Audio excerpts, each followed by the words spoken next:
Bienvenue à cette vidéo sur l'éveil spirituel. Mon nom est Isabelle Savoie-Churchill et je suis la fondatrice de l'École de guérison énergétique. Dans mon quotidien, mon rôle est d'accompagner des gens comme vous dans leur évolution spirituelle et dans le coaching avec le Reiki. L'éveil spirituel est quelque chose que plusieurs des gens vont vivre lorsqu'ils explorent des techniques de guérison énergétique comme le Reiki. En fait, l'éveil spirituel fait partie de notre processus d'évolution en tant qu'être humain. Tout comme nous avons une évolution au niveau de notre mental, de notre aspect psychologique et au niveau physique.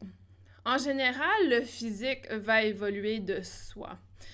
Pour ce qui est de la psychologie des gens, ce n'est pas tous les gens qui vont atteindre une certaine maturité psychologique ou mentale. C'est un peu similaire avec l'aspect spirituel. Nous avons toute la capacité d'y accéder, à cet éveil spirituel. Par contre, des gens vont choisir de complètement l'ignorer toute leur vie. Par contre, aujourd'hui, dans l'énergie du moment présent, si on veut, beaucoup de gens sont forcés à l'éveil de conscience, sont forcés à cet éveil spirituel. Pourquoi? Parce qu'il y a une ascension énergétique sur Terre, donc qui nous force tout simplement de maturer au niveau, d'atteindre une maturité plus élevée au niveau spirituel. C'est un peu comme un enfant qui perd ses parents et est vraiment invité à intégrer complètement une maturité psychologique pour pouvoir survivre. C'est très similaire. Donc, depuis le mois de mars, nous vivons en confinement, nous vivons dans un processus de changement très rapide qui nous force à revenir vers nous, qui nous force à revenir en intégrité avec notre être. En fait, plusieurs d'entre vous s'est détaché de l'aspect de Dieu, de l'aspect divin. Il y a une énorme dualité qui existe dans notre culture qui nous a forcés en quelque sorte à ignorer tout aspect divin ou également à voir l'aspect divin comme extérieur de soi. Pour moi, Dieu fait partie de nous. Il est à l'intérieur de nous tous. C'est un aspect de soi qui existe. Le divin est à l'intérieur. Je suis Dieu, vous êtes Dieu. Nous sommes tous un aspect de Dieu, si on veut. Et je comprends que certaines personnes, ça ne leur parlera pas du tout. Et ça, c'est OK, c'est votre vérité, c'est à vous à écouter ce que vous choisissez d'écouter et également gardez l'information qui vous parle et mettez de côté l'information qui ne vous parle pas. Par contre, dans l'éveil spirituel, nous sommes un peu poussés, si on veut, à aller connecter avec Dieu, avec notre Dieu intérieur, notre divin intérieur, avec l'univers, peu importe comment vous voulez le nommer. Cet aspect à l'intérieur de soi et cet aspect, si on veut, énergétique également. Donc, durant l'éveil de conscience, l'éveil spirituel, on prend dans la première étape une initiation, si on veut, à l'énergie autour de soi. C'est un peu comme si du jour au lendemain, on réalise qu'il y a des énergies autour de soi. Certaines personnes vont vivre l'éveil de conscience de façon très douloureuse, très difficile, parce qu'elle peut être combinée avec un éveil de Kundalini. Je ne suis pas du tout une experte dans le Kundalini, donc je vous invite tout simplement à faire la recherche sur ce sujet si ça vous parle. Un éveil de Kundalini est lorsque l'énergie part du chakra racine et remonte, un peu comme un feu si on veut, jusqu'à le chakra couronne, jusqu'à la tête. Et souvent, les gens vont vivre ça comme une crise spirituelle. Certaines personnes vont même croire qu'ils sont partis dans la folie complètement. Et ce qu'il y arrive lorsqu'on vit ce type de symptômes, les symptômes de l'ascension spirituelle, certaines personnes vont tout simplement choisir de gérer les symptômes avec des médicaments, avec le système médical, avec des pilules, avec de la boisson, avec des drogues, etc. Alors que je vous appelle à faire preuve de diligence et vraiment trouver votre propre vérité personnelle face à cet aspect. La méditation, la respiration, l'exercice physique, certains aspects qui pourront vous rapporter dans un équilibre énergétique. La deuxième étape l'ascension, après l'initiation, est l'étape de l'absorption. C'est-à-dire que c'est là qu'on devient une réalisation du corps de lumière, qu'il y a une lumière à l'intérieur de nous, qu'on a une fréquence personnelle et que cette fréquence personnelle peut vibrer d'une action à l'autre, d'une interaction à l'autre, etc. Donc, on réalise que l'on est corps énergétique. Et lorsqu'on a cette réalisation, on passe à l'intégration du corps énergétique, qui est la troisième étape où on appelle la mort de l'ego. C'est-à-dire que l'ego va prendre un recul, si on veut, face à nos perspectives. On n'est plus dans le jugement, le mode victime, on est plutôt dans le lâcher-prise. Et plusieurs personnes sont en train de le vivre en ce moment. D'autres personnes sont encore à la première étape, à la deuxième étape, etc. Chaque personne le vit à leur propre niveau. La quatrième étape est l'ascension. Et l'ascension, c'est vraiment cette capacité d'être dans cette conscience spirituelle, d'être un être multidimensionnel, d'être une personne qui a la capacité d'avoir les perceptions sensorielles plus élevées que d'autres, sans l'ego. Par contre, c'est très important de comprendre que il y a des gens qui peuvent justement avoir cette perception sensorielle très élevée comparativement à d'autres, mais que l'ego est encore présent. Donc, cet aspect, ils ont passé au niveau des 3 étapes et ensuite sont à la 4e étape de l'ascension. Certains aspects pour vous aider dans cet éveil, si on veut, de la spiritualité, vous pouvez tout simplement aller faire des recherches sur la Kundalini, faire des recherches sur l'ascension, faire des recherches sur comment vous aider à vous débarrasser de vos peurs, vous débarrasser de l'aspect négatif de l'ego, comment utiliser l'ego pour grandir. Comment tout ça peut apporter de la confusion également et des peurs et des doutes. Pratiquer l'amour, la compassion le plus possible. Rester dans cet espace de non-jugement, d'empathie.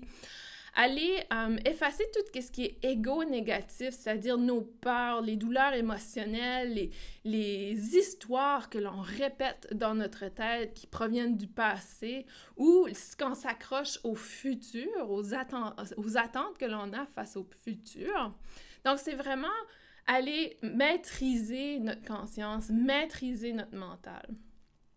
Et n'hésitez pas à écouter votre cœur, votre âme, être en intégrité avec vous-même. C'est hyper important de pouvoir être en intégrité avec vous-même. Nous sommes des êtres très hypocrites sur Terre, peu importe, nous avons été en quelque sorte élevés, si on veut, à être hypocrite, parce que nous allons dire que tout va bien, qu'on passe une belle journée, alors que émotionnellement, ça ne va pas du tout. On a tendance à faire des choses pour plaire aux autres, même si on n'a pas envie de le faire. Donc, on est en train de vivre un éveil spirituel pour pouvoir revenir en intégrité avec nous-mêmes. On est tellement perdu dans cette distorsion qu'on ne réalise plus les mensonges que l'on dit, on ne réalise plus l'importance de certaines choses, c'est-à-dire de prendre soin de soi. C'est rendu que prendre soin de soi, prendre du recul, prendre du temps pour soi est perçu comme égocentrique. Donc, être très conscient de cet aspect, de cette intégrité avec notre être. Avoir des limites personnelles, c'est-à-dire de dire non aux personnes lorsqu'on n'est pas en intégrité avec leur énergie. Combien de fois vous avez dit non à des amis qui vous invitent lorsque vous n'aviez pas le goût de le faire? Ou est-ce que vous avez inventé des excuses pour ne pas le faire? Donc, c'est ça que je veux dire par hypocrisie et l'importance de revenir dans l'énergie intègre, d'intégrité. Les symptômes de l'éveil spirituel peuvent être très diversifiés. Ils changent énormément d'une personne à l'autre. Et j'ai un peu ri parce qu'il y a une personne qui a répondu à mon Instagram. J'avais placé une publication hier qui parlait de certains symptômes, comme des chaleurs, une transpiration incroyable pendant la nuit. Et sa réponse était « Oui, mais ça peut être une ménopause. » Et bien souvent, l'éveil spirituel concorde avec la ménopause parce que c'est le moment où on a perte d'identité, c'est-à-dire que plusieurs, pendant la ménopause, perdre l'identité extérieure. C'est-à-dire que les enfants sont grands, ils sont partis de la maison. Peut-être que le mari a pris sa retraite et qu'il n'a pas nécessairement besoin de la présence de sa conjointe. Peut-être qu'il y a aussi une retraite, on part du travail, on n'a plus besoin de nous au travail. Donc, lorsqu'on vit cette perte d'identité, et encore une fois, ça revient à l'être divin à l'intérieur de nous, c'est-à-dire que notre identité, souvent, et par l'extérieur, c'est-à-dire je suis maman, je suis enseignante, je suis fondatrice d'une entreprise, je suis une coach, je suis une conjointe, je suis une sœur, etc. Alors que nous sommes Dieu, nous sommes divins, nous sommes lumière, quelque chose à l'intérieur. Donc, c'est ce qui se passe souvent dans la ménopause, c'est qu'on a notre perte d'identité extérieure. On est appelé à refaire un recul vers l'intérieur et nous re-identifier à quelque chose, si on veut. Donc, souvent, les symptômes de ménopause sont les mêmes que les symptômes de l'éveil de conscience parce que les deux arrivent en même temps. Et encore une fois, chaque personne le vit à leur propre niveau. Donc, ça ne veut pas dire qu'une personne qui vit la ménopause va du jour au lendemain commencer à être médium ou commencer à voir les énergies. Chaque personne le vit à son niveau. Mais c'est encore des étapes et des étapes. Et justement, la première étape, qui est cette étape où on réalise qu'il y a énergie autour de soi, l'étape de l'initiation, peut concorder à la ménopause. Donc, c'est pour ça que beaucoup de symptômes, et souvent, ils vont dire une crise de la quarantaine, c'est la même chose. Donc, il y a des comportements qui vont se développer. Donc, les symptômes peuvent aller de symptômes physiques à symptômes mentaux, symptômes émotionnels et aussi sensoriels, c'est-à-dire qu'on commence à ressentir l'énergie autour de soi. Il peut y avoir de la confusion mentale, du mécontentement, une réorientation complète de sa vie personnelle et professionnelle. Crise de la quarantaine. Une augmentation de nos perceptions sensorielles, c'est-à-dire qu'on entend peut-être l'énergie, on voit peut-être l'énergie, on a peut-être une intuition beaucoup plus développée. Il y a beaucoup de gens qui vivent justement la transpiration, difficulté à dormir, on mange beaucoup, on mange pas, la dépression, on dort beaucoup, on dort pas. Il y a plein de symptômes qui se vivent, battement de cœur rapide tout d'un coup, anxiété, peur collective, énormément de choses, de souffrance qui peut se développer en même temps. Qu'est-ce qu'on doit faire lorsqu'on vit ce type de choses? Un, trouver une communauté qui peut vous appuyer, trouver peut-être une personne qui peut vous appuyer dans votre processus. Deux, informez-vous, allez chercher des informations en ligne, allez chercher des méditations. Vraiment, ce type d'éveil spirituel nous pousse à venir vers nous. Donc, tant et aussi longtemps que vous allez éviter le travail personnel, vous allez avoir ces symptômes. Donc, tant et aussi longtemps que vous allez éviter de vous ouvrir à la spiritualité, les symptômes vont être présents. Parce qu'il vous pousse à venir vers vous pousse à revenir vers votre essence, votre âme intérieure. Donc, c'est une prise de conscience, c'est aussi beaucoup de discipline. Donc, discipline dans le sens que pour moi, c'est important de méditer, de mettre du temps pour méditer, parce que si je ne le fais pas, je me sens pas bien ou les choses dégringolent autour de moi. L'important de faire de l'exercice physique, de bien manger, de prendre soin de son corps physique, bien dormir ou avoir les heures de sommeil, se détacher de tout ce qui est matériel, c'est-à-dire si vous êtes sur votre téléphone 8 heures par jour, c'est peut-être trop. Comment vous déconnecter du monde extérieur pour faire un retour vers soi complètement? Donc, pour explorer cet aspect de soi. Et je fais des balados au sujet, vous pouvez aller voir mes balados. Depuis 16 en 1, je parle de l'éveil de la conscience. N'hésitez pas à aller explorer ces balados, ça va vous aider. La force mentale, le contrôle de l'esprit de nos pensées est vraiment la technique ultime pour pouvoir passer à la dernière étape de cet éveil spirituel, à l'ascension.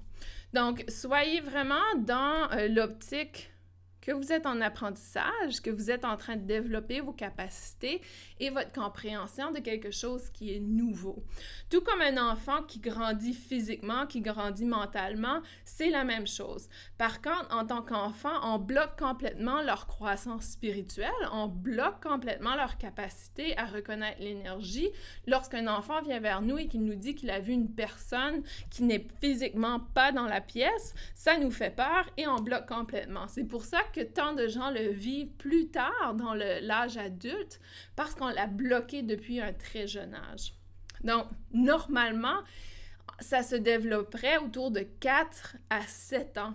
C'est à ce moment-là que les chakras commencent à se développer et si on bloque le développement des centres énergétiques, des chakras, ça revient. C'est toujours un cycle qui revient pour pouvoir développer de façon saine ces centres énergétiques. Donc, j'espère que cette petite vidéo va pouvoir vous aider, vous accompagner en quelque sorte dans ce processus. Nous sommes définitivement Mercure en rétrograde, Mars en rétrograde, qui est un temps parfait pour la réflexion, revenir vers soi, revenir vers un aspect de soi que peut-être on avait mis de côté, le travail personnel. Beaucoup de gens qui travaillent dans le domaine énergétique prennent du recul durant ces mois parce que ce sont des mois très difficiles énergétiquement, très denses, très lourds. N'hésitez pas à prendre du temps des vacances parce que vous allez tout simplement pédaler à contresens. Donc, ça va être très difficile pour vous d'avancer avec cette vague parce que c'est une vague de recul. Rétrograde est toujours les réflexions, retour en arrière, définitivement difficulté de communication également. C'est pour ça que je l'enregistre en direct parce que ça fait 2 jours que j'ai de la difficulté avec ma connexion Internet. Donc, la communication n'est pas facile, mais tout ça nous permet justement de prendre le temps pour travailler sur nous. C'est ça la belle énergie de Mars et Mercure en rétrograde, c'est de prendre un temps vers soi. Donc, je vous aime, je vous envoie plein d'amour. Merci pour votre écoute, pour votre support. Et n'hésitez pas à placer dans la section commentaires si vous avez des questions ou comment je peux vous accompagner dans votre processus. À la prochaine!